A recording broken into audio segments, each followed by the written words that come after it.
आपण त्रिवार ओंकार ईशवंदन गुरुवंदन करूया. आणि आजच्या गप्पांना, आज गप्पांचा तास आहे, खूप मजा येणार आहे. तर त्याला आपण सुरुवात करूया.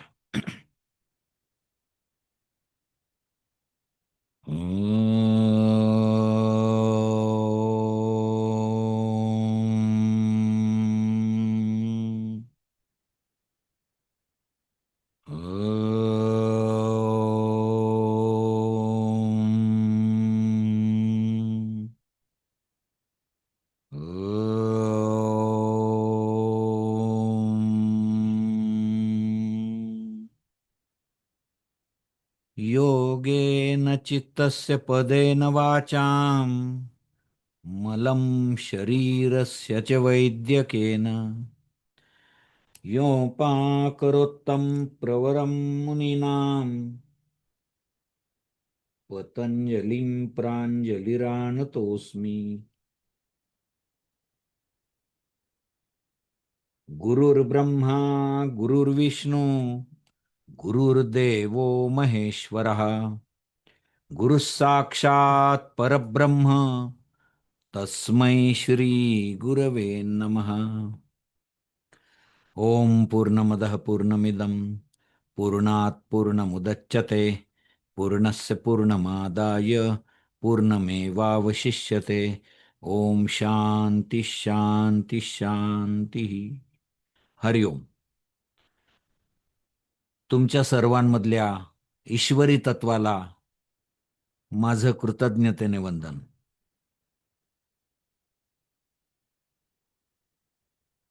नुकताच कालिदास विद्यापीठाच्या प्रथम आणि तृतीय सत्राचा निकाल लागलाय आणि अतिशय आनंदाने सांगण्याची गोष्ट आहे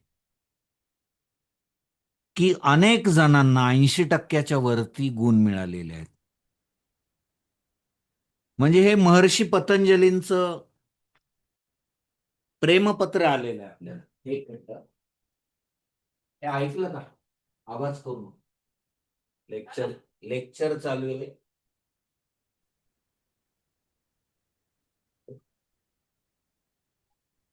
तर त्यामुळे त्यांचं अभिनंदन आहे.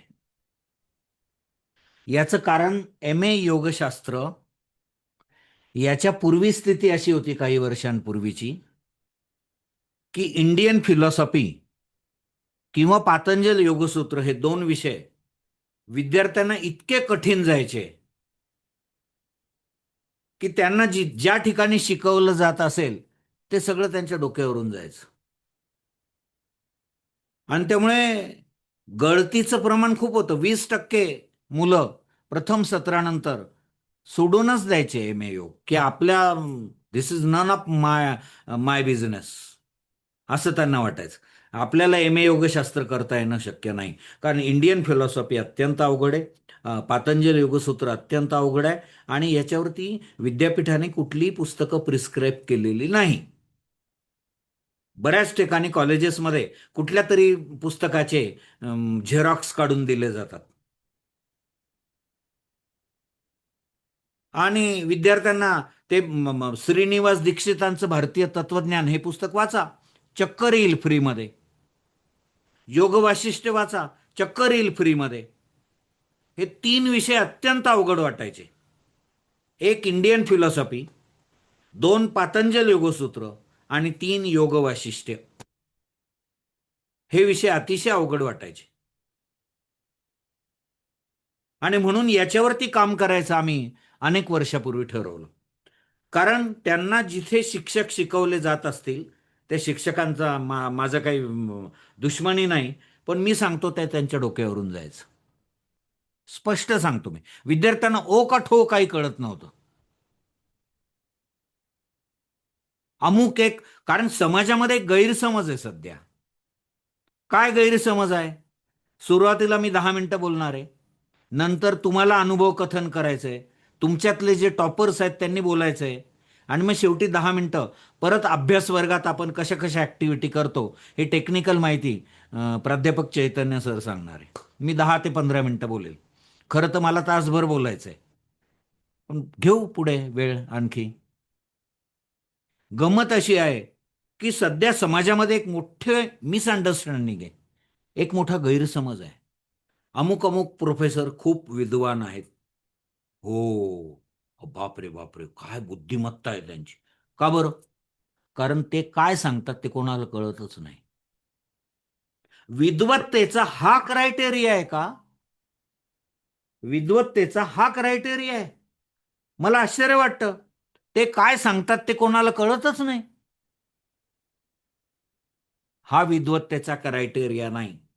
इतिहासातलं, भारतीय संस्कृतीच्या इतिहासातलं एक मेवाद्वितीय उदाहरण मी तुम्हाला सांगतो. हर्षदेव, अत्यंत विद्वान पंडित, गुरुकुलमध्ये 12 वर्ष शिक्षण झालं.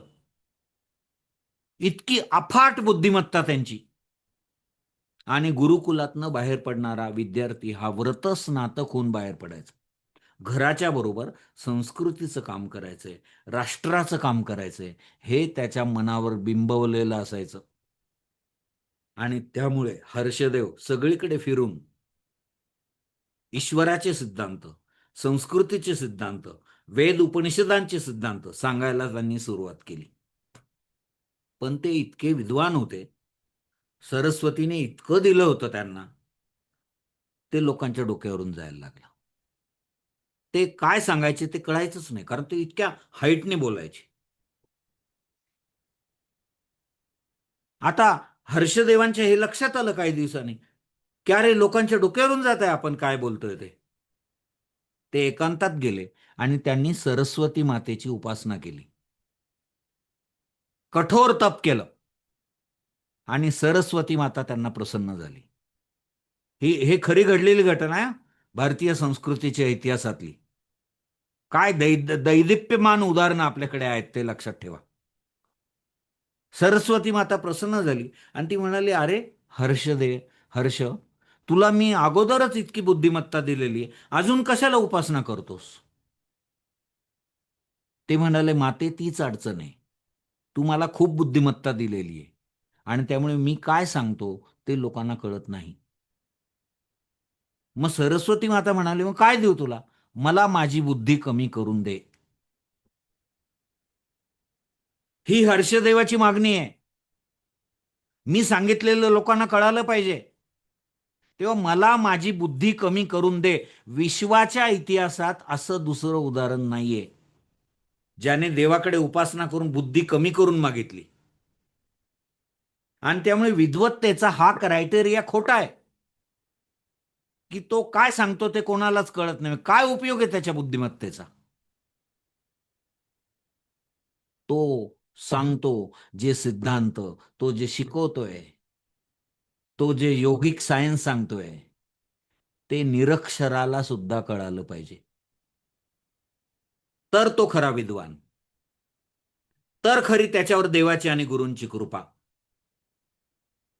आणि आम्ही स्वतःला भाग्यवान समजतो, आम्ही विद्वान नाही. परंतु आमच्याकडनं देवाने, ऋषींनी ते करून घेतलं. आम्ही इतकं सोपं स्वरूप दिलं. भारतीय तत्वज्ञानाच्या कुठल्याही सत्रातल्या नोट्स काढा, ऑडिओज ऐका, इतकं सोपं कुठेच नाही. कुठेच नाहीये.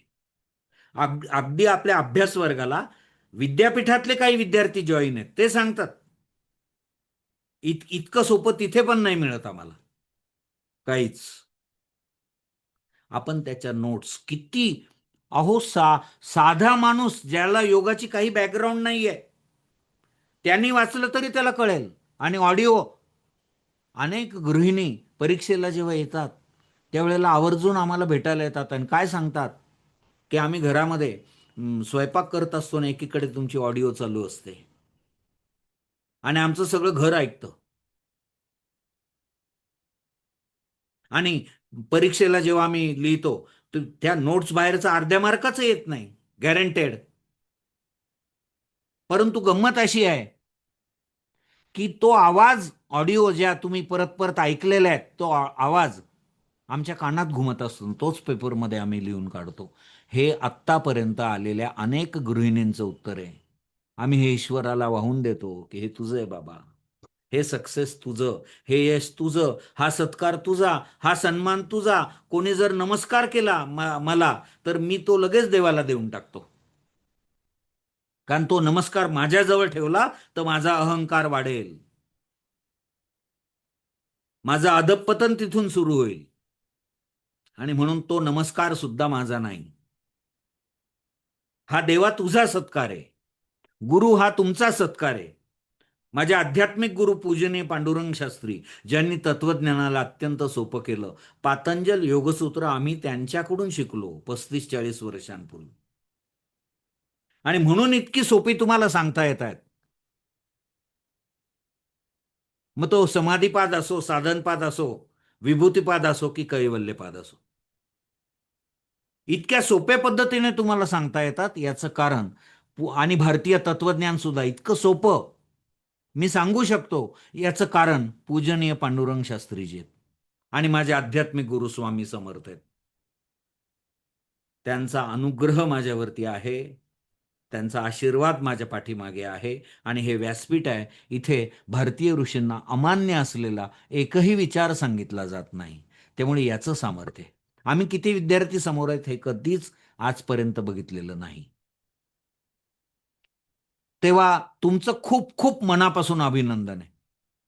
योगशास्त्रामध्ये आणि गृहिणी त्यातल्या त्यात अनेक गृहिणी अशा आहेत की त्यांना 80%च्या वरती मार्क्स मिळालेले आहेत. काहींना 70%च्या वरती तर खूप जण आहेत अभ्यास वर्गातले. कारण पहिल्या व्याख्यानात मी सांगितलं होतं, डिस्टिंक्शनच्या खाली जर तुम्ही आलात तर तो तुमचा क्राईम आहे. कारण इतकं सगळं मटेरियल तुम्हाला मिळालं. आता ग्रुपवरती व्हिडिओ लेक्चर पण टाकले जाणार आहेत. ठराविक मॉड्यूल्स, जे अवघड मॉड्यूल्स वाटतात, म्हणजे इंडियन फिलॉसॉफी आणि योग वाशिष्ठ्य आणि पातंजल योगसूत्र, याचे व्हिडिओ पण आहेत. लॅपटॉप तुमच्याकडे असेल तर लॅपटॉपवरती लावायचे आणि मस्तपैकी लेक्चर सारखं ऐकायचं. आउटलाईनचे लेक्चर आपले जवळजवळ संपत आलेले आहेत. आणि यानंतर पुढे शंका निरसनाचे वर्ग आपले होतील. मग त्यानंतर शेवटचे वर्ग संभाव्यतेचे होतील आणि मग परीक्षा. आणि त्यानंतर नेटला बरेच जण जॉईन होऊ शकतात. कारण एम एचा अभ्यासक्रम 10% आहे. नेट हा महासागर आहे. इतका अभ्यास करण्याची संधी तुम्हाला आहे. आणि त्या निमित्ताने योग विद्येचा परिस्पर्श तुम्हाला होईल. माझे गुरु पूजनीय पांडुरंग शास्त्रीजी हे म्हणाले की मी एकदा रस्त्याने चाललो होतो. रस्त्याच्या कडेला गाई म्हशींचा गोठा होता. मी त्या गोठ्याकडे बघत राहिलो तर गाई आणि म्हशी बसलेल्या होत्या आणि त्या रवंथ करत होत्या. तुम्हाला माहिती आहे, त्या एकदम ते गवत गिळून घेतात पहिल्यांदा, नंतर एक एक घास बाहेर काढतात, तो चावत बसतात, त्यात लाळ मिसळतात. त्याला रवंथ करणे म्हणतात. माझे गुरु म्हणाले की तेव्हा माझ्या मनात विचार आला की ही फॅसिलिटी माणसाला असते तर किती बरं झालं असतं. पण आपण रवंथ नाही करू शकत. पण म्हणाले वीज चमकावी, तसा विचार माझ्या डोक्यात आला लगेच. काय? माणूस अन्नाचं रवंथ नाही करू शकत, पण माणूस विचारांचं रवंथ करू शकतो. माणूस अन्नाचं रवंथ नाही करू शकत, माणूस विचारांचं रवंथ करू शकतो. आजच्या युगामध्ये सगळ्यात मोठी समस्या काय आहे माहिती का? शरीर आणि मन दुबळं झालेलं आहे. आणि त्याला समर्थ बनवेल फक्त योगशास्त्र. परीक्षेचा उद्देश ठेवून अभ्यास करायचाच नाहीये. परीक्षा येईल आणि जाईल. महर्षी पतंजली आणि भगवान योगेश्वर यशाचं टोपलं आपल्या डोक्यावर ठेवण्यासाठी आतुर झालेले आहेत. ते वाट पाहत आहेत की माझा मुलगा यशस्वी होईल. पण त्यांना आपला कर्मयोग पाहिजे. योगाशी जोडलं जायचं. नेट करा, पीएचडी द्या. जूनमध्ये ऍडमिशन सुरू झाल्यावर अनेक ग्रॅज्युएट लोक आपल्या घरातले असतील, आपल्या गल्लीतले असतील, आपल्या बिल्डिंग मधले असतील, त्यांना योगशास्त्राचं महत्व सांगा. तुम्ही सांगून या, हे तुमचं सत्कर्म आहे. रोज एकतरी सत्कर्म केलं पाहिजे. आणि सांगू का तुम्हाला, शरीर आणि मनाला समर्थ करायचं असेल तर विचार बदलले पाहिजे. माणसाला वाईट विचार करण्याची खूप सवय लागलेली. वाईट विचार, पिढ्यानपिढ्या वाईट विचार. तर ते चांगले विचार केले पाहिजे. मग चांगले विचार जर केले तर चांगल्या ऍक्शन्स आपल्या होतील, आपल्या हातून. सकारात्मक विचार आपण केले तर चांगल्या ॲक्शन्स आपल्या हातून होतात. ॲक्शन्स चांगल्या झाल्या तर when you are doing the actions frequently it becomes your habit. तुमची हॅबिट बदलते. चांगल्या हॅबिट्स सवयी लागतात आपल्याला. आणि अशा सेट ऑफ हॅबिट्स म्हणजे आपलं कॅरेक्टर आहे. आणि आपलं कॅरेक्टर आपल्या पर्सनॅलिटीला घडवतं. कॅरेक्टर आणि पर्सनॅलिटी म्हणजे आपलं लाईफ आहे. मग आपल्या लाईफमध्ये चेंज करायचं असेल, आपल्या जीवनामध्ये परिवर्तन करायचं असेल, आमूलाग्र परिवर्तन, सकारात्मक परिवर्तन करायचं असेल तर काय केलं पाहिजे? थॉट्स चेंज केले पाहिजे. कारण ही साखळी मी तुम्हाला सांगितली. ही खूप विस्ताराने सांगता येते, पण मी थोडक्यात सांगितली. तेव्हा विचार परिवर्तन झालं तर जीवन परिवर्तन शक्य आहे. कारण विचार परिवर्तन झालं तर कृती परिवर्तन होतं. कृती परिवर्तन झालं तर सवयी परिवर्तन होतं. सवयी परिवर्तन झालं तर चरित्र परिवर्तन होतं. चरित्र परिवर्तन झालं की जीवन परिवर्तन होतं. म्हणजे जीवन परिवर्तन करण्यासाठी विचार परिवर्तन झालं पाहिजे. आणि हे विचार परिवर्तन करण्याचं सामर्थ्य योग विद्येमध्ये आहे. या दृष्टिकोनातून योगाचा अभ्यास करा. ही जन्मोजन्मीची साधना आहे. तुम्हाला सगळ्यांना कृतज्ञतेने खूप खूप वंदन. भगवान योगेश्वर आणि महर्षी पतंजलींचे आशीर्वाद तुमच्या कायम पाठीशी आहे. आमच्या शुभेच्छा आणि आशीर्वाद कायम तुमच्या सतत बरोबर आहे. आता पुढच्या सत्रात द्वितीय सत्र आणि चतुर्थ सत्राचा खूप सुंदर अभ्यास करा. आज बऱ्याच जणांना ड्युटीमुळे जमलं नसेल तर हे लेक्चर ग्रुपला पण पाठवलं जाईल आणि चॅनलवर सुद्धा अपलोड केलं जाईल. इथे मी बोलता बोलता 15 मिनिटाच्या ऐवजी अर्धा तास घेतला, 25 मिनिटं घेतले. आता तुम्ही तुमचे अनुभव शेअर करायचे आणि ते झाले की मग 10 मिनिटं चैतन्य सर टेक्निकल माहिती देतील. त्यामुळे बोला. कोण बोलतंय त्यांनी हँड रेज करायचा. चैतन्य सर पुढची सूत्र तुम्ही हातात घ्या. सांगा त्यांना काय करायचं ते. चकोर सरांपासून येस. बोलायला सुरुवात करा. काय नाही ग जेवायचंय पण पाठवा. हरिओम सर. हरिओम. हा हरिओम बोलायला सुरुवात करा. बोलायला सुरुवात करा. हरिओम. सर. चकोर सर बोलतो. Hello hello. हा, येतोय का आवाज? चैतन्य सर, आवाज येतोय का? आवाज येतो सर? हो, आणि आवाज येतोय. येतोय हो. येतोय सगळ्यांना. बरं सर, सर्वांना हरिओम. सर्वांना हरिओम म्हटलं. आवाज हरिओम. येतो? बोला बोला. हो हरिओम सर. की आज या ठिकाणी जे काही लेक्चर सुरू आहे त्या लेक्चरमध्ये विद्यार्थ्यांनी अनुभव कथन करायचे आणि सिन्नरकर सरांनी मला आज्ञाच केली, त्यामुळे मी बोलतोय. खरं तर पतंजली अभ्यास वर्गाच्या नोट्स आणि ऑडिओ हे अतिशय उपयोगी ह्या अभ्यासासाठी ठरत आहे. आणि गेल्या 3ही सत्रामध्ये ह्या नोट्समुळे आणि ऑडिओ पुन्हा पुन्हा ऐकल्यामुळे 90% जास्त या ठिकाणी गुण मिळण्यासाठी उपयोग झाला.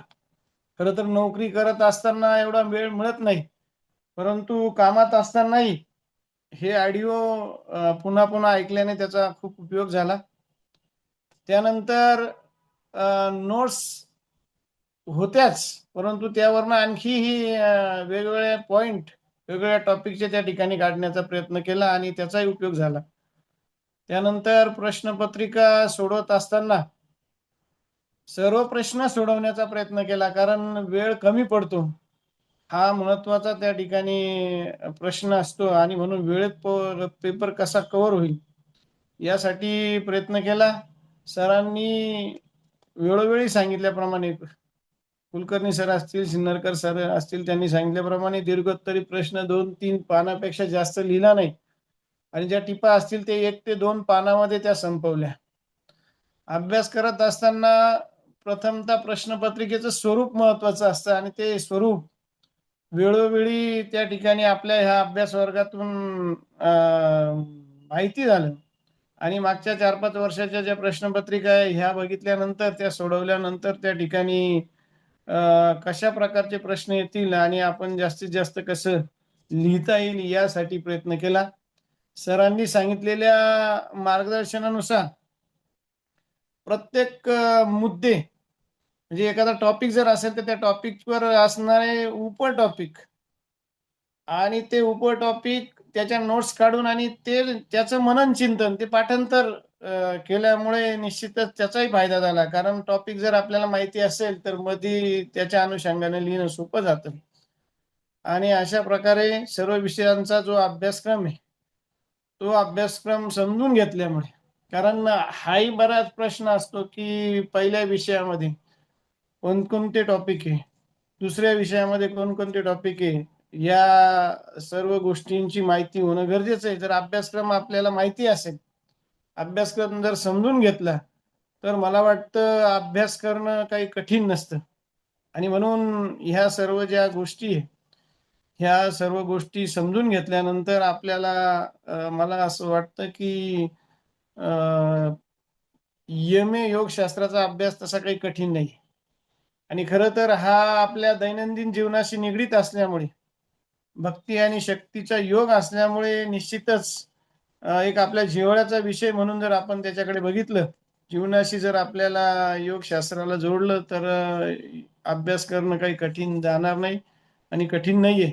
एक सत्र बाकी आहे, परंतु त्या सत्राचे जवळजवळ अर्ध्यापेक्षा निम्मे ऑडिओ आणि नोट्स बघून झालेले आहे. एकदा त्याची रिव्हिजन सुद्धा त्या ठिकाणी घेतलेली आहे आणि पुढचा जो अभ्यास आहे तो सरांच्या मार्गदर्शनासाठी खाली व्यवस्थित सुरू आहे. आणि म्हणून या पतंजली अभ्यास वर्ग नोट्स ऑडिओचा खूप चांगला उपयोग या MA योगशास्त्राच्या अभ्यासासाठी झालेला आहे. त्यामुळे कुठलेही असं टेन्शन आलं नाही की अमुक विषयाचं काय करावं, की तमुक विषयाचं काय करावं. म्हणून सरांना पुन्हा पुन्हा धन्यवाद देतो आणि मला बोलण्याची संधी दिली त्याबद्दलही आपल्या सर्वांचे धन्यवाद व्यक्त करतो. हरिओम. खूप छान चकोर सर, खूप छान बोलले. आणि खरोखर म्हणजे या वयात आहे, आता रिटायरमेंटच्या जवळपास ते आलेले, पण त्यांच्यामधला विद्यार्थी जो आहे तो विद्यार्थी जागृत आहे. इतके अभ्यासाची भूक आहे त्यांना आणि पतंजलींचं खूप छान काम करतात ते. त्यामुळे खरोखर त्यांनाच कृतज्ञतेने वंदन. आणखी कोण बोलतंय? चैतन्य सर, सूत्र हातात घ्या, बोलायला हो उद्युक्त सर. करा विद्यार्थ्यांना. हा.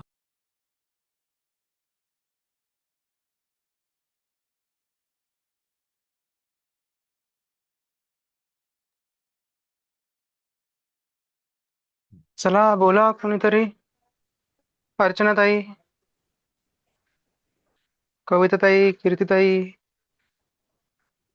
पूनमताई, राहुल सर, विद्याताई असतील तर बोला, त्यांनाही विद्याताई. चांगले म्हणून आले. हे बा, योगाचं कार्य तुम्हाला करायचंय, त्यामुळे तुम्हाला बोलावंच लागणार आहे. मग ही संधी सोडायची नाही अजिबात. सर आज्ञा करा, आज्ञा करा. अशी हा, ऐकायची नाही विद्यार्थी आपले. घ्या चला चला चैतन्य सर, चला. नाव घ्या एकेकाचं आणि त्यांना बोलायला लावा. विद्याताई, व्हिडिओ ऑन करा, माईक ऑन करा.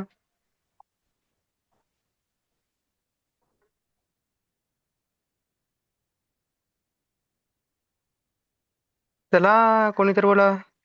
सुहास सर, सुहास आगे सर. हा कीर्तिताई बोला. मी धुळ्याला असते, वैद्य कीर्ती जोशी. माझं प्रोफेशन वैद्यकीय आहे, म्हणजे आम्ही आयुर्वेदिक डॉक्टर आहोत.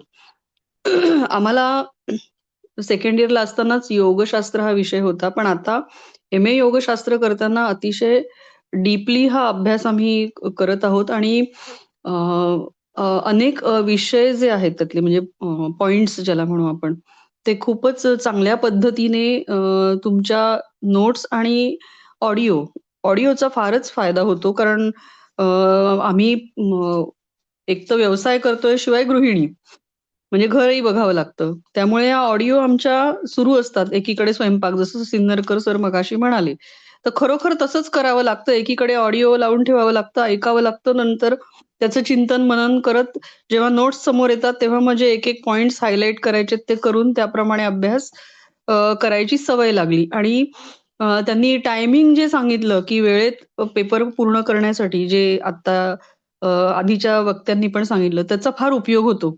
म्हणजे वेळेमध्ये आटोपशीरपणे आणि आपले सर्व प्रश्न सोडवले जाऊ शकतात.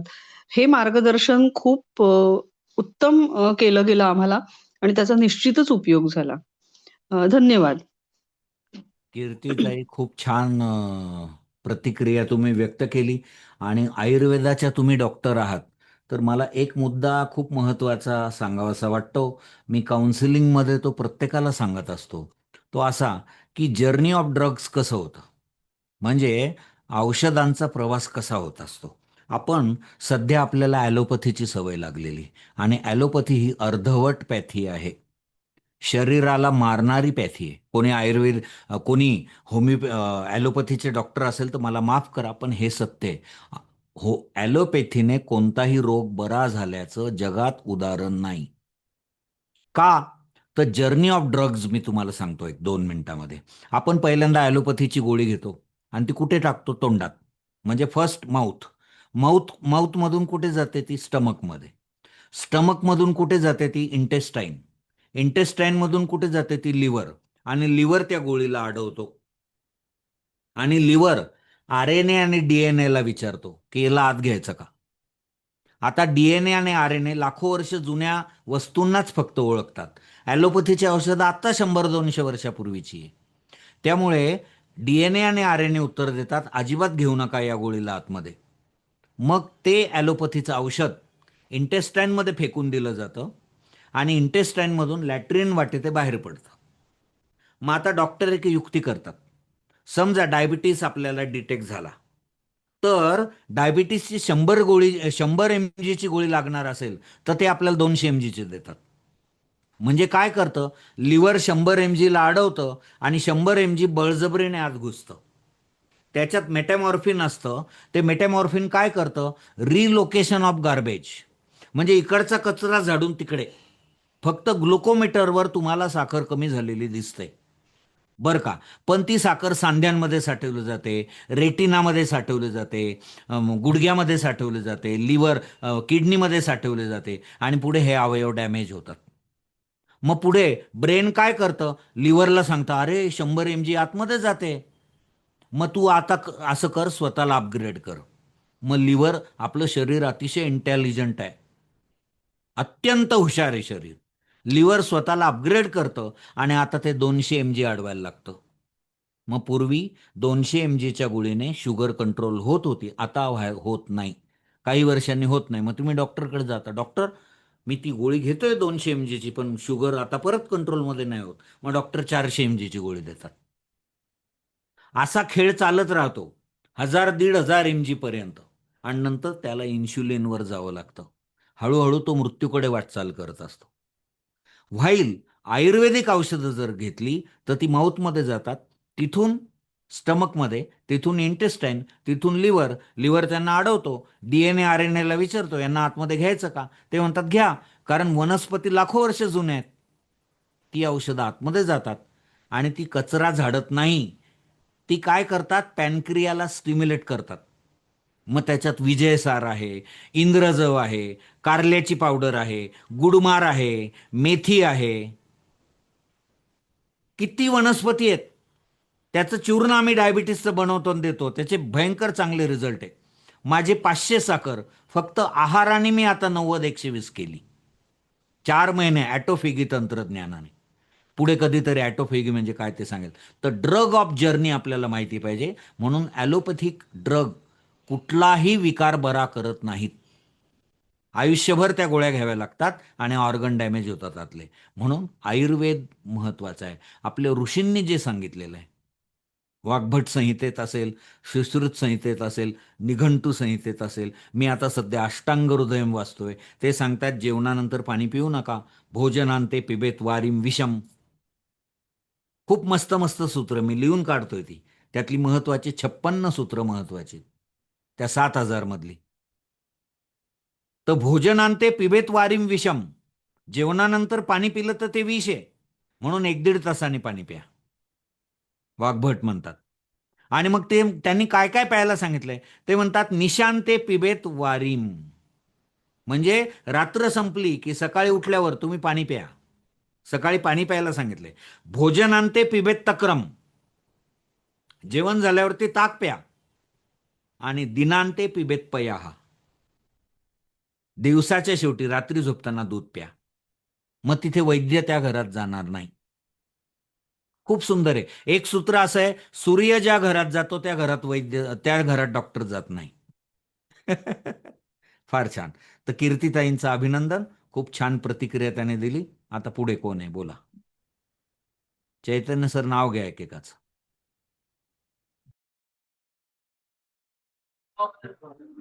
चला विद्याताई बोला.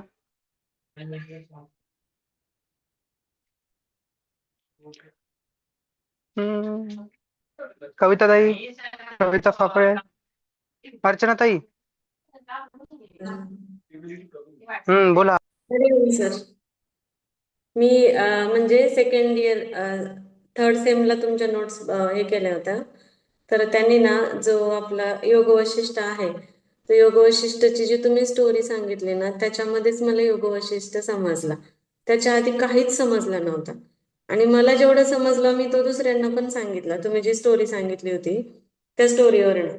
आणि तुमच्या लेक्चरमध्ये ना ज्या कन्सेप्ट असतात ना त्या क्लिअर होतात.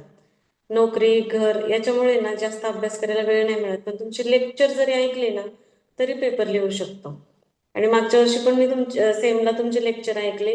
मला काही सब्जेक्टला पैकीच्या पैकी मार्क्स मिळाले. आणि काही सब्जेक्टला नाही मिळाले म्हणा, सूत्रांचं वगैरे थोडंसं हे झालं. पण खूप छान. म्हणजे हा अभ्यास फक्त मार्क्स मिळवण्यासाठी नाहीये, पण आपल्या कन्सेप्ट क्लिअर झाल्या ना, तो स्वतःसाठी किती महत्वाचा आहे. म्हणजे या दृष्टीने मी MA करते किंवा स्वतःला चेंज करण्यासाठी, स्वतःमध्ये बदल घडवून आणण्यासाठी. तर तुमच्या नोट्सचा खूप सारा फायदा होतो सर. म्हणजे कमीत कमी वेळामध्ये जास्तीत जास्त नॉलेज मला तरी मिळालं. हरिओम सर. हरिओम. अर्चनाताई, खूप छान प्रतिक्रिया सांगितली तुम्ही. आणि एक म्हणजे याची कौतुकाची गोष्ट तुम्हाला सांगायची आहे की महाराष्ट्रामध्ये कालिदास विद्यापीठाचे 16 कॉलेजेस आहेत.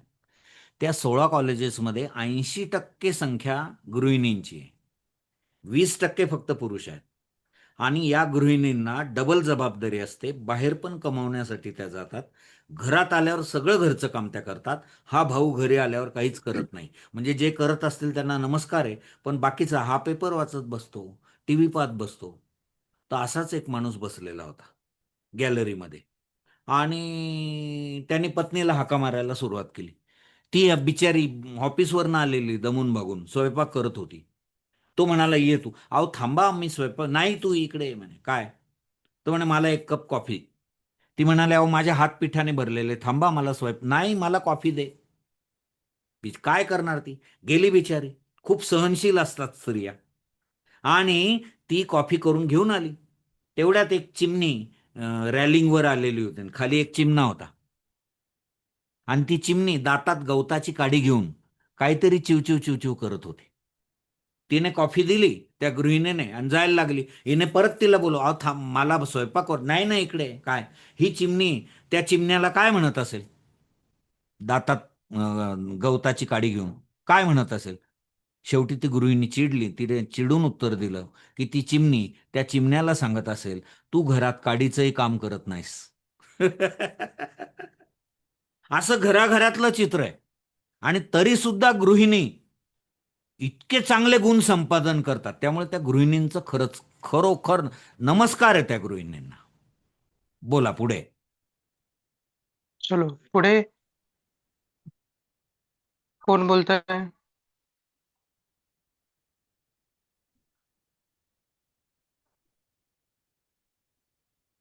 चला चला लवकर. कोणी नाही बोललं तर मग मी बोलेन. बोला बोला बोला. कविताताई बोला. हरिओम सर. आवाज येतोय? हरिओम बोला. येस येस, हरिओम बोला. सर मी फर्स्ट सेमिस्टरला होती यावेळेस. ऍक्च्युली मला नोट्स खूप उशिरा मिळाले आणि ऍडमिशन जेव्हा मी घेतलं म्हणजे योग शिक्षक केलं आणि त्यानंतर MA करायचं ठरलं. परंतु असं माहित नव्हतं की MA योगशास्त्र आहे. म्हणजे मला वाटलं की ठीक आहे, योगासनं वगैरे असू शकतात. परंतु ज्यावेळी सिलेबस हातामध्ये आला आणि लेक्चर चालू झाले कॉलेजचे, तर ते सगळं डोक्यावरच चाललेलं. म्हणजे नेमकं काय करतोय आपण, कशासाठी, आणि सोडून द्यावं हे सगळं असं वाटायला लागलं. मग एक्झाम जवळ आल्यानंतर एक मैत्रिणीने सांगितलं, ज्यांनी आधी केलेलं होतं त्यांनी. तर मग थोडासा रेफरन्स मिळाला. आपल्या नोट्स एक 15 दिवस आधीच मला मिळाल्या आणि त्यानंतर मग अभ्यास सुरू झाला. ऑफिसला जाताना, ऑफिसमध्ये बसल्यानंतर देखील मग ते हेडफोन वगैरे टाकून आणि एक पूर्ण नोट्स ऐकून नाही झालेलं, म्हणजे ऑडिओ पण नाही आणि स्टडीमध्ये पण पूर्ण वाचून नाही झालेलं. तरी पण 75च्या अबोव्ह मार्क्स पडले. तर हे सगळं म्हणजे आपल्या नोट्समुळे शक्य झालंय. कारण अभ्यास एवढा सुटसुटीत, व्यवस्थित आणि त्या ऑडिओ कंटिन्यू पेपर लिहित असतानाही सरांचा आवाज एकदम छान असा म्हणजे कानामध्ये घुमत होता. म्हणजे कुठलाही क्वेश्चन वाचला की खाली आठवायचं. सरांनी जसं सांगितलं होतं, पूर्ण दर्शन करू नका. ज्यांना वेळ नाहीये त्यांनी काही दर्शन स्किप करा. 9 दर्शन आहेत त्यातले काही 3 दर्शन स्किप करा. तर अशा पद्धतीने शेवटच्या काळामध्ये मी अभ्यास केला आणि नक्कीच म्हणजे जे काही आहे ते आपल्या नोट्समुळे शक्य झालं. ऑडिओमुळे तर खूप मोठा, कारण वाचायला देखील वेळ नव्हता आणि शेवटी जायचं म्हटल्यानंतर ऑफिसमध्ये पण काम वाढवतात. तुम्ही ज्यावेळी सुट्टी घेता त्यावेळी आधी काम देखील वाढलं जातं. घरामध्ये आवरून जायचं असतं 8 दिवसांचं. तर ह्या सगळ्या गडबडीमध्ये अभ्यास झाला. तिथे आल्यानंतरही आपल्याच ऑडिओ कंटिन्यू ऐकल्या गेल्या आणि यातूनच म्हणजे जे काही मार्क्स आहेत ते सगळे सरांमुळे आणि आपल्या नोट्समुळे शक्य झाले. धन्यवाद सर. खूप छान प्रतिक्रिया ताईंनी दिली. मला एक 4-5 वर्षापूर्वी एका गृहिणीने दिलेली प्रतिक्रिया आठवते आहे. त्या गृहिणीने असं सांगितलं, की ती परीक्षेच्या कालावधीमध्ये त्या प्रेग्नंट होत्या. तर त्या म्हणाल्या, की कृष्णाने जेव्हा गीता सांगितली, तेव्हा ती कशी उत्तरेच्या गर्भामध्ये असलेल्या अभिमन्यूने आत्मसात केली. त्याने ती ऐकली. तसा माझा अभिमन्यू तुमचे हे योगावरचे लेक्चर ऐकत होतो. आता हे आम्ही स्वतःचं मोठेपण अजिबात सांगत नाही. हे आम्ही देवाला वाहून टाकतो लगेच. कारण हे आमचं नाहीच आहे. पण ती असं म्हणाली, की माझा अभिमन्यू जो आहे, त्यांनी तुमचं योगशास्त्र ऐकलंय. अशी प्रतिक्रिया तिने दिली होती. फार सुंदर प्रतिक्रिया, खरोखर छान. बोला पुढे. बोलायला अजिबात घाबरू नका, मागे राहू नका. तुम्हाला उद्या योगाची सेंटर येस सुरू सुहास व्हायची सर. आहेत. हरिओम सर, आवाज येतोय का? Yes yes. हा. शिरपूरच्या कॉलेजचे. हो सर, हो. नमस्कार सर सगळ्यांना. अं, मी शिरपूरच्या कॉलेजमध्ये आहे. मी तसा व्यवसायाने प्राध्यापक आहे फार्मसी कॉलेजमध्ये. ऍक्च्युली आम्ही ॲलोपॅथिक मेडिसिन्सशीच डील करतो ऍक्च्युली, आणि सर जसे सांगतात ते अगदी खरं आहे ॲलोपॅथीच्या बाबतीत. मी पण आता जेव्हापासून योग शी जुडलेलो आहे तेव्हापासून म्हणजे माझ्या ॲलोपॅथिक मेडिसिन खूप कमी झाल्या आहे. मी जरी शिकवत असेल ॲलोपॅथिक मेडिसिनला, पण मी स्वतः मात्र खूप कमी वापरतो त्याला. त्यानंतर वाडिले सरांचं खूप छान मार्गदर्शन मिळतं आम्हाला शिरपूरला. त्यांनीच नाशिकशी आम्हाला जोडून दिलं, याबद्दल सरांचं खूप खूप धन्यवाद सुद्धा मी करतो. सिन्नरकर सरांचे लेक्चर खूप म्हणजे एकही लेक्चर मिस करत नाही आम्ही. आणि जेव्हा पण ऐकतो सरांना तेव्हा असं खूप चांगलं समजलं जातं आम्हाला, आणि परत परत ते ऐकावं असं वाटतं. खरं तर MA योगशास्त्र हा जो कोर्स आहे तो संपूच नाही असं वाटतं. आम्ही 4थ्या सेमला कधी येऊन गेलो आम्हालाच कळालं नाही. आणि वाडिले सर नेहमी म्हणतात की मार्क्ससाठी अभ्यास नका करू, तुम्ही त्याला जीवनामध्ये उतरवा. जे जे काही योगशास्त्रामधले जे विषय आहे आणि ते खरोखर जीवनात उतरण्यासारखेच विषय आहे. माझा म्हणजे बराच म्हणजे असा आहे की स्वभाव सुद्धा बदलतो असे वाडिले सर नेहमी सांगतात योगाच्या पालनाने. तर ते खरं आहे. माझा बराच स्वभाव सुद्धा बदललेला आहे. पहिले चिडचिड जास्त होती करत होतो, त्यानंतर आता चिडचिडपणा कमी झाला, शांत स्वभाव झाला.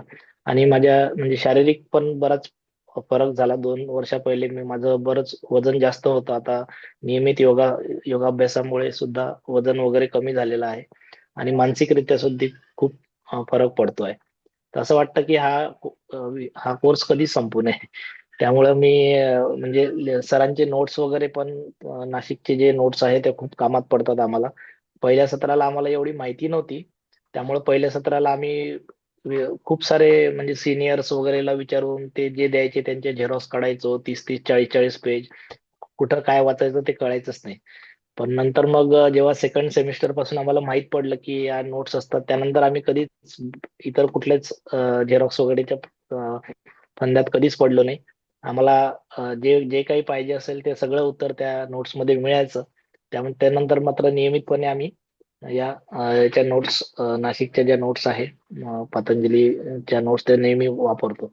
आणि काही थोडे क्लिष्ट प्रकरण आहे, जसे योग वाशिष्ठ आहे, ते सर खूप छान आणि सोप्या पद्धतीने समजावून सांगतात. त्यामुळं ते असं जास्त वाचायची पण गरज पडत नाही. स्टोरी सारखे ते आठवतात आपल्याला एक्झाम मध्ये. त्यामुळे सरांचं पण खूप खूप धन्यवाद आम्ही करतो. आणि नेहमी आम्ही अभ्यास वगैरे तर करतच असतो, परंतु जेव्हा पण आम्हाला ऐकायला मिळतो चान्स सरांचा ऑडिओज वगैरे, तेव्हा आम्ही ते नेहमीच ऐकतो. तर वाडिले सर नेहमी म्हणतात पर्सेंटेज काय, म्हणजे बरेच फॅक्टर्स असतात. कोणी चांगलं लिहितं, लिहिण्याची कला असते एखाद्यांमध्ये, परंतु तुम्ही त्या योगाला तुम्ही प्रॅक्टिकली करा. प्रॅक्टिकली तुम्ही जितकं जास्त कराल तेवढं तुम्ही तुमच्या जीवनामध्ये चांगला तुम्हाला अनुभव येईल. तर वाडिले सरांचे हे वाक्य नेहमी मी लक्षात ठेवतो. पर्सेंटेज वगैरे तर कमी जास्त होत राहतात, परंतु आपण ते आत्मसात केलं पाहिजे जीवनामध्ये. त्यामुळे धन्यवाद सगळ्यांना सर, तुमच्या सगळ्यांना. थँक्यू. खूप छान प्रतिक्रिया सरांनी दिली. शिरपूरचे डॉक्टर श्रीकांत वाडिले आणि डॉक्टर वर्षाताई वाडिले हे आमच्या जीवनात आले. आम्ही खूप श्रीमंत लोक आहोत, असं मी स्वतःला मानतो की मी खूप श्रीमंत आहे. का बरं? कारण खूप सात्विक जण हे माझ्या जीवनामध्ये आले. आतापर्यंत मी पैसा नसेल फार कमवला, पण मी माणसं खूप कमवली, सात्विक आणि खूप चांगली. त्यातले डॉक्टर वाडिले दाम्पत्य आहे. माझे गुरु पूजनीय पांडुरंग शास्त्री नेहमी म्हणायचे की ज्ञानेश्वरांनी पसायदानात सांगितलंय, ईश्वर निष्ठांची मांदियाळी. म्हणजे हे देवा, ईश्वराला मानणारे जे आहेत त्यांची बगीचे फुलव. काय त्यांची हाईट आहे बघा विचारांची. ईश्वर निष्ठांची मांदियाळी. म्हणजे एक माणूस नको ईश्वरनिष्ठ, तर जागोजागी ईश्वरनिष्ठांचे बगीचे फुलव. आणि हे बगीचे जे आहेत ते बगीचे फुलव. तर माझ्या गुरूंना एकदा विचारलं होतं की आजच्या युगाची ट्रॅजेडी काय आहे, शोकांतिका काय आहे आजच्या युगाची. तर ते म्हणाले की असुरांची संख्या जास्त आहे, ही आजच्या युगाची शोकांतिका नाही. राक्षसांची संख्या, समाजाचं वाटोळं करणाऱ्याची संख्या जास्त आहे, ही आजच्या युगाची समस्या नाहीये. मग आजच्या युगाची समस्या काय आहे? सात्विक लोक घरात कड्या लावून बसलेले आहेत. ते असा विचार करतात, जाऊ द्या ना, मला काय करायचंय. सात्विक लोक घरात कड्या लावून बसलेले आहेत. हे सात्विक लोक जेव्हा बाहेर पडतील मानवतेला सुंदर करण्यासाठी, तेव्हा या युगाची शोकांतिका मिटून जाईल. खूप सुंदर प्रतिक्रिया. पुढे प्राची, हरिओम सर, मी बोलू? हो बोल. हा. हरिओम. माझं नाव प्राची सरडे, पुण्यात असते मी. योगार्थी कॉलेजची विद्यार्थिनी आहे. आणि दुसऱ्या सत्रामध्ये जेव्हा रिव्हिजन लेक्चर्स घेतली होती सरांनी, त्यावेळेस मैत्रिणींनी लिंक पाठवली होती मला, आणि त्या रिव्हिजन लेक्चर्सचा खूप उपयोग झाला. म्हणजे परीक्षेच्या आधी सगळी रिव्हिजन खूप छान पद्धतीने घेतली गेली. आणि मग तिसऱ्या सत्रामध्ये मी नोट्स आणि व्हिडिओ वगैरे सगळं मागवलं.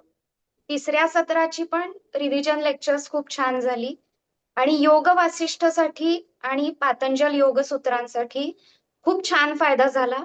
सरांच्या नोट्स, मुख्य म्हणजे त्याच्यामध्ये आकृत्या काढायला सांगतात सर. म्हणजे ते वैशिष्ट्य आहे सरांचं असं मला वाटतं.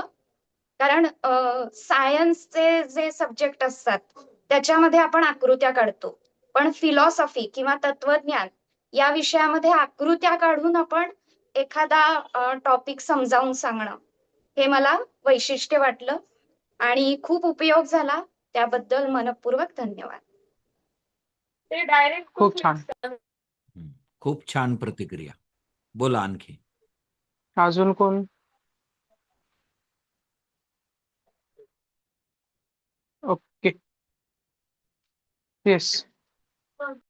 हरिओम सर. आवाज येत आहे? हो.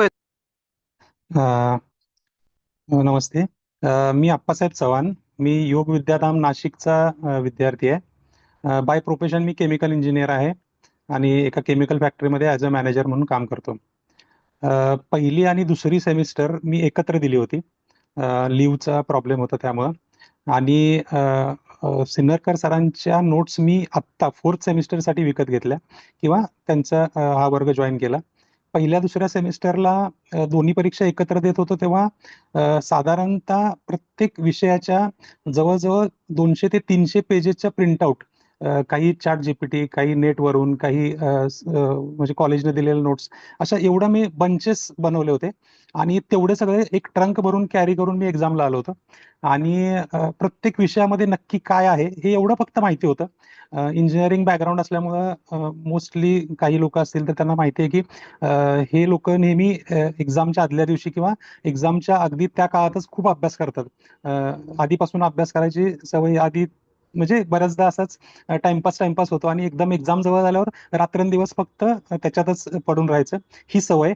त्याच्यामुळं त्या सवयीनुसारच सगळा ओव्हरऑल कोणत्या सब्जेक्टमध्ये काय पॉईंट्स आहेत एवढं माहिती होतं. तिथं गेल्यावरती अभ्यास खरा सुरू झाला. पण त्याच वेळेला अगदी आमच्याच याच्यातले मोगदी सर वगैरे आहेत, त्यांनी कोणीतरी ग्रुपवर हे ऑडिओ शेअर केले होते एक्झामच्या काळामध्ये. आणि त्यावेळेला अक्षरशः म्हणजे दोन्ही सेमिस्टर एकत्र देत असल्यामुळं दररोज माझा पेपर होता आणि मी रात्रभर त्या जे मी मटेरियल गोळा केले ते आणि सरांचे ऑडिओ हे दोन्हीचं कॉम्बिनेशन करून उद्याच्या पेपरसाठी तयारी करत होतो. आणि जे जे महत्वाचं सर सांगत होते त्या नोट्स मी कुठं जे आहे त्याला टिकमार्क करून तो पेपर दुसऱ्या सकाळी देत होतो. दुपारी पेपरवरून आल्यावर झोपायचो, परत रात्रभर जागायचो. अशा दोन्ही सेमिस्टर एकत्र माझ्या व्यवस्थित निघाल्या, चांगले मार्क्स आले. आणि विशेष म्हणजे ते जे म्हणजे म्हणतो ना सारांश, शेवटचा हात फिरवताना मिळालेलं मार्गदर्शन, त्या ऑडिओ मधून मिळालेलं मार्गदर्शन हे मला खूप मोलाचं ठरलं पहिल्या 2 सेमिस्टरसाठी एकत्र. एवढं करून पण मी तिसऱ्या सेमिस्टरला नोट्स किंवा मी वर्ग जॉईन नव्हता केला. यावेळेस पण मग थोडा कॉन्फिडन्स बिल्ड झाला, अरे 2 सेमिस्टर दिला तर चला छानपैकी आपल्याला करू शकतो आपण. मग परत सेम पॅटर्न, सेम शेवटच्या अगदी 1 महिन्याभरापूर्वी अभ्यास सुरू केला आणि कुठेतरी जाणवायला लागला, अरे अजून थोडं कमी पडतंय आपल्याला. तर मग पण थोडंसं टेन्शन हे होतं की हा एकच सेमिस्टर द्यायचे.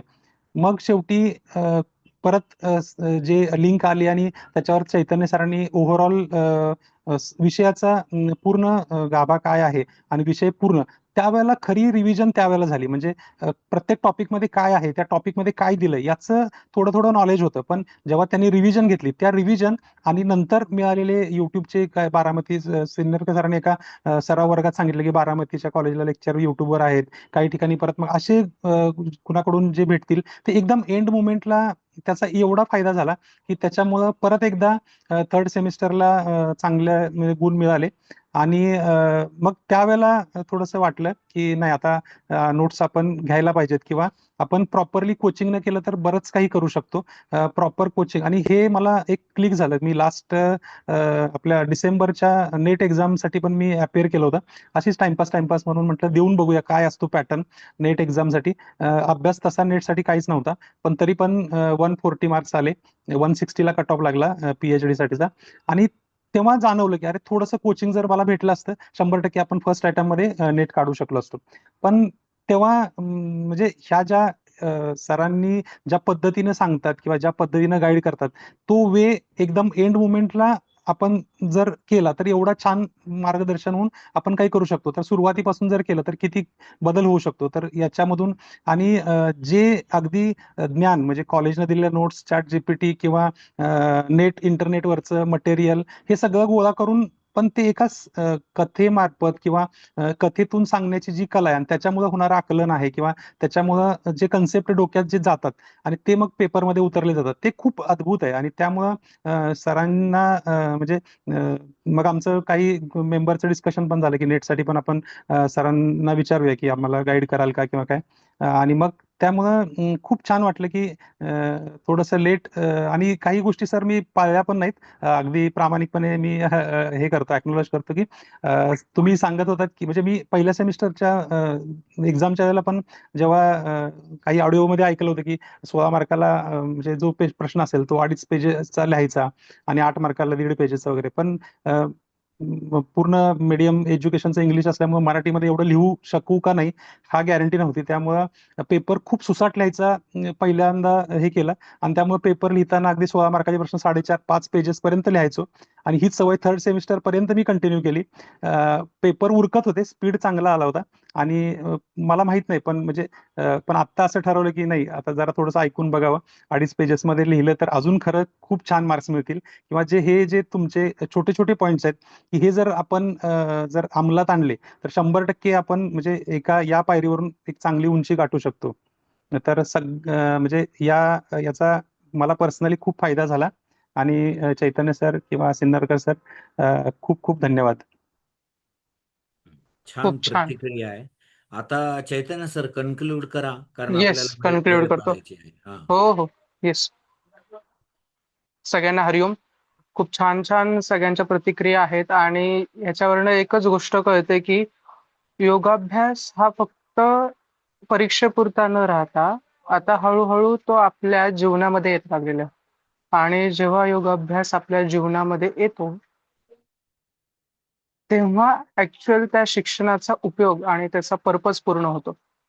कोणतंही शिक्षण हे आपण फक्त डिग्रीसाठी घेत नसतो. डिग्री हे त्याचं एक फिजिकल स्वरूप असतं की आपण काहीतरी शिकतो म्हणून.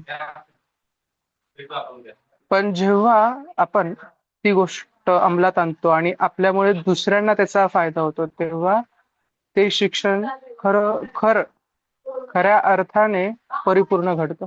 आणि त्याचा जो पाया ज्या युनिव्हर्सिटीने रचलेला आहे, ज्या व्यक्तीने रचलेला आहे, कालिदास युनिव्हर्सिटीचा पाया, त्या व्यक्तीचं स्वप्न पूर्ण करतोय आपण की घरोघरामध्ये भारतीय संस्कृती पोचली पाहिजे.